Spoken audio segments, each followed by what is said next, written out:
Xin chào tất cả mọi người, mình là Ngọc Hà. Như mọi người có thể thấy thì hôm nay hội trường đã được trang trí bởi những ánh đèn LED rất đẹp. Vậy thì liệu rằng ánh sáng có thể tồn tại mà không có bóng tối không nhỉ? Một ước mơ mà có lẽ hầu hết mọi người ở đây đều có, đó chính là được trở thành một siêu anh hùng.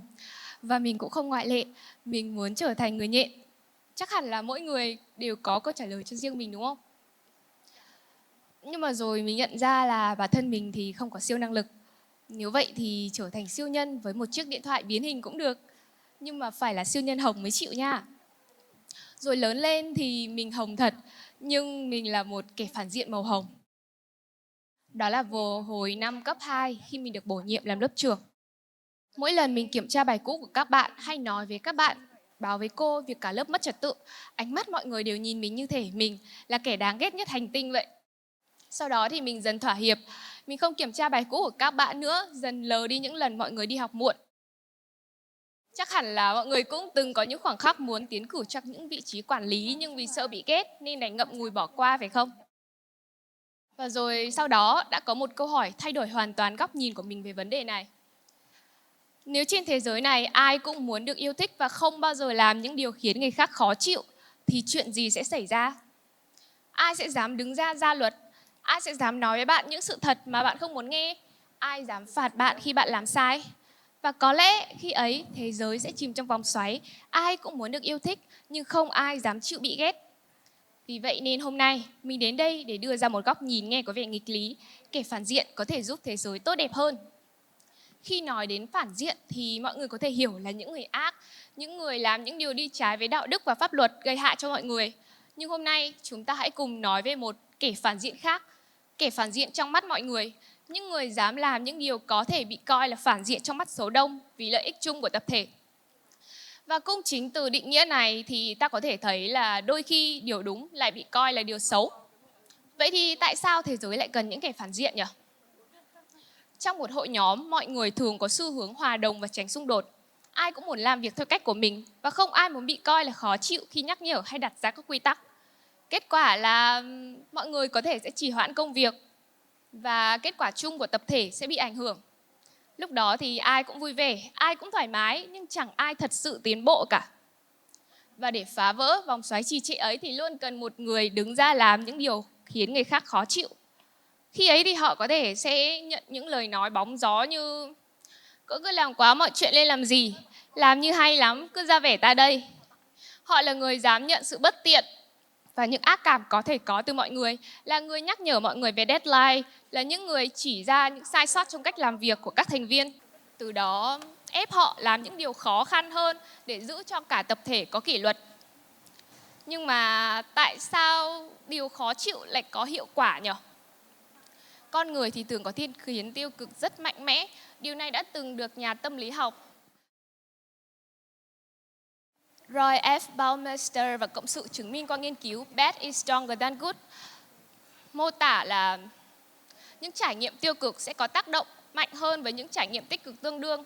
Chúng ta sẽ dễ dàng ghi nhớ và thay đổi hành động qua những trải nghiệm tiêu cực hơn là qua những lời khen. Ví dụ khi bạn đi học muộn, nếu bị giáo viên phạt đứng trước lớp, cảm giác phải đối mặt với tập thể, tách biệt khỏi đám đông và nỗi xấu hổ sẽ khiến não bạn ghi nhớ điều này, từ đó thay đổi hành vi để không phải lặp lại những trải nghiệm tiêu cực tương tự trong tương lai. Và chính điều này cũng dẫn đến một nghịch lý thú vị là người giúp ta trưởng thành thường không phải những người đem lại cho ta sự thoải mái. Chính những người ép ta làm những điều khó chịu nhưng có ý nghĩa mới là những người tạo ra sự thay đổi thật sự. Mà bộ não con người thì lại ưa sự thoải mái. Đó là lý do mà nó sẽ thường gắn cho những người này danh xưng kẻ phản diện. Nhưng cũng chính qua những trải nghiệm không mấy dễ chịu ấy mà chúng ta dần khám phá ra tiềm năng của bản thân mình, trưởng thành hơn cũng như nhận ra bản thân mình có thể mạnh mẽ đến nhường nào. Đó là lý do mà mình nói rằng kẻ phản diện có thể giúp xã hội phát triển đúng hướng. Chắc hẳn là ở đây hầu hết mọi người đã đều nghe qua câu chuyện bộ quần áo mới của hoàng đế rồi phải không? Nhà vua mặc đồ vô hình, cả vương triều đều thấy rõ sự giả dối ấy nhưng không một ai dám lên tiếng. Người duy nhất dám nói ra sự thật trần trụi này lại là một đứa trẻ. Nếu mình nói rằng người đàn ông ở trong bức hình đang mặc một bộ quần áo rất đẹp, rất lộng lẫy, nhưng chỉ những người thông minh mới có thể nhìn thấy thôi, liệu rằng có ai không đồng ý với ý kiến của mình và dám nói ra quan điểm của mình không? Giơ tay. Như mọi người có thể thấy thì có khá ít cánh tay được giơ lên dù mình chắc là hầu hết mọi người đều biết câu trả lời. Điều này thì làm mình liên tưởng đến một hiện tượng trong tâm lý học được gọi là Black Sheep Effect, được đặt tên và nghiên cứu lần đầu bởi nhà tâm lý học Joe Marcuse và đồng nghiệp. Hiện tượng này thì chỉ ra xu hướng là tổ chức sẽ có thiên hướng khắc nghiệt với các thành viên lệch chuẩn, đe dọa đến hình ảnh tốt đẹp chung của cả nhóm. Vậy nên những người dám lên tiếng sẽ thường phải đối mặt với 3 tình huống. Thứ nhất là không ai quan tâm tới họ. Thứ hai là họ có thể được tung hô như cậu bé trong câu chuyện vừa rồi. Còn thứ ba là họ sẽ trở thành kẻ phản diện trong mắt đám đông, bị cười chê. Chính vì nỗi sợ phải đối mặt với trường hợp thứ ba nên hầu hết mọi người đều chọn cách im lặng. Trong một ngôi trường danh giá, khi thành tích là mục tiêu hàng đầu, giáo viên sẽ phải đứng trước sự lựa chọn chấm điểm thật hay nới tay với học sinh. Nếu một giáo viên chọn chấm điểm thật, thậm chí cho 3 hay 4 điểm với những bài làm tệ, học vẹt, không hiểu bản chất của vấn đề, giáo viên này sẽ bị coi là phản diện trong mắt người khác. Đồng nghiệp thì thấy cô thật cứng nhắc và thiếu kinh nghiệm. Xã hội có thể thấy cô như một kẻ đáng ghét vì đã phá vỡ đi hòa bình, ổn định cũng như danh tiếng mà cả trường đang cố gắng gây dựng. Và rồi bài thi của bộ tới, điểm số của các học sinh lớp cô giáo này thì cao hơn hẳn so với những lớp khác. Điều này chứng minh sự nghiêm khắc ban đầu của cô không phải đến từ ác cảm mà đến từ mong muốn giúp các em học sinh tiến bộ hơn. Chính áp lực từ điểm số thật ép các em phải tự nhìn lại năng lực của mình, từ đó thay đổi phương pháp học và chăm chỉ hơn. Năm 1633, Galileo Galilei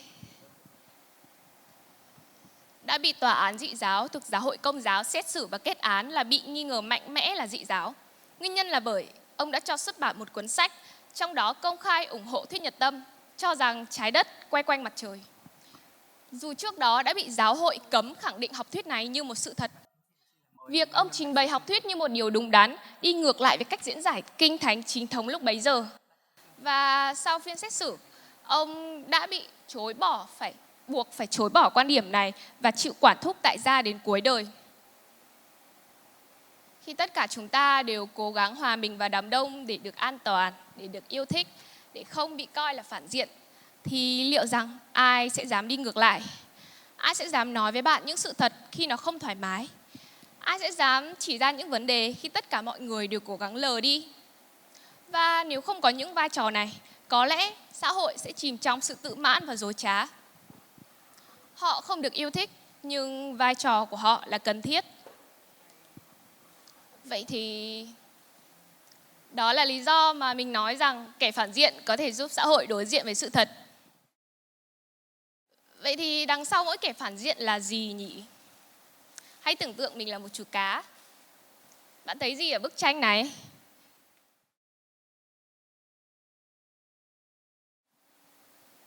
Dưới góc nhìn của những chú cá con, người phụ nữ này thật sự là một kẻ ác vì đã lấy đi mạng sống của mẹ chúng. Nhưng nếu ta nhìn bức tranh này với một góc độ rộng hơn thì sao? Khi nhìn từ góc độ con người, những người con, đây cũng chỉ là một người phụ nữ, một người mẹ đang cố gắng làm tất cả để nuôi sống đàn con của mình. Qua bức tranh này ta có thể thấy đôi khi việc thay đổi góc nhìn có thể khiến sự việc thay đổi. Từ đó vai trò của chủ thể cũng thay đổi. Và kẻ phản diện trong mắt người khác cũng chỉ là một nhãn dán mang tính tương đối. Khi ta nhìn vấn đề từ một góc độ rộng hơn, ta có thể thấy câu chuyện toàn bộ. Điều gì đã thôi thúc họ và đôi khi điều ấy cũng chẳng xấu như ta nghĩ. Sau cùng thì cuộc đời cũng chỉ là một vở kịch và kẻ phản diện cũng chỉ là một vai diễn. Mỗi chúng ta đều có thể lựa chọn vai trò cho mình tùy thuộc vào môi trường, hoàn cảnh và những người ta ở bên. Sẽ có lúc bạn cần mềm mỏng để giữ hòa khí, nhưng cũng có lúc bạn cần mạnh mẽ để đưa ra quan điểm. Có lúc bạn cần về phía hậu trường, nhưng cũng có lúc bạn cần bước lên sân khấu. Cuộc sống luôn là sự cân bằng giữa hai thái cực này. Giống như trong một gia đình vậy, một đứa trẻ để phát triển toàn diện thì cần cả kỷ luật để học được về kỷ cương và những giới hạn, nhưng cũng cần tình yêu thương để cảm nhận được hạnh phúc và sự ấm áp. Nếu thế giới chỉ có kỷ luật, có lẽ chúng ta sẽ trở thành những cỗ máy tuân thủ nguyên tắc. Nhưng nếu thế giới chỉ có sự sẻ chia mà không có giới hạn, có lẽ nó sẽ chìm trong hỗn loạn. Chính sự song hành giữa kẻ phản diện và người thấu hiểu tạo nên một thế giới nơi chúng ta có thể phát triển toàn diện, vừa có kỷ luật để tiến bộ, vừa có sự sẻ chia, tình yêu thương để sống một cuộc đời trọn vẹn. Sau cùng thì mỗi chúng ta, ai rồi cũng sẽ một lần cần phải trở thành kẻ phản diện. Không phải để trên người khác, mà để cá nhân mình cũng như tập thể phát triển hơn. Nhìn nhận cởi mở và rộng hơn sẽ giúp ta làm được nhiều thứ hơn, cũng như thấu hiểu được hơn cho chính mình và những người khác. Sau cùng kết lại thì thế giới không tốt đẹp hơn nhờ những kẻ ác, nhưng có thể tốt đẹp hơn nhờ những người dám bị coi là phản diện để làm những điều có ý nghĩa. Họ có thể là một người lãnh đạo nghiêm khắc, hoặc cũng có thể là những người bình thường như tôi và các bạn ở đây, dám nói ra sự thật dù nó đi ngược lại với số đông. Kết lại, tôi muốn để lại cho các bạn một câu hỏi. Lần tới khi đứng trước sự lựa chọn làm điều được yêu thích hay làm điều cần thiết, liệu rằng bạn có sẵn sàng trở thành kẻ phản diện để khiến thế giới tốt đẹp hơn? Xin cảm ơn.